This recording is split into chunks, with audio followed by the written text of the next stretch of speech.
இந்த உலகத்துல இந்த மந்திரத்த வச்சு யார வேணாலும் வசியம் பண்ணிடலாம். நான் நெறைய பேருக்கு இத குடுக்காம இருந்ததுக்கு இது ஒரு காரணம்.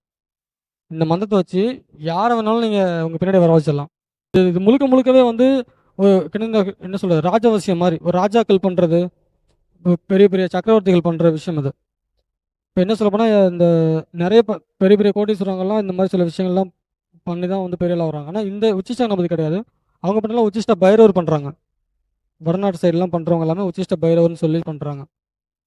இந்த யோனி பூஜைன்னு சொல்லிட்டு ஒரு இது இருக்கு. ம மாந்திரீகத்திலே. அது வந்து இந்த பைரவரும், காளியும் வச்சு பண்றது. உச்சிஷ்ட காளி, உச்சிஷ்ட பைரவர் வச்சு பண்றது. அந்த மாரி பண்ணி தான் பெரிய பெரிய கோடீஸ்வரங்களே இத ஃபாலோ பண்ணி தான் பண்றாங்க. நெறைய சினிமால உள்ளவங்களும் நெறைய இது பண்றாங்க. நம்ம அந்த காமாக்யா கேள்விப்பட்டிருக்கீங்களா? எத்தன பேர் கேள்விப்பட்டிருப்பீங்கன்னு தெரியல.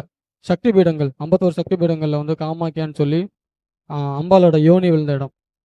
51 அஸ்ஸாம்ல இருக்கு. அதுதான் அம்பாளோட வந்து பெண்குறி. அம்பாளோட பெண்குறி அங்க விழுந்து, அங்க தான் அம்பாளோட அங்க தான் பூஜை பண்ணுவாங்க. அம்பாளோட பெண்குறிக்கு தான் அங்க பூஜை நடக்கும்.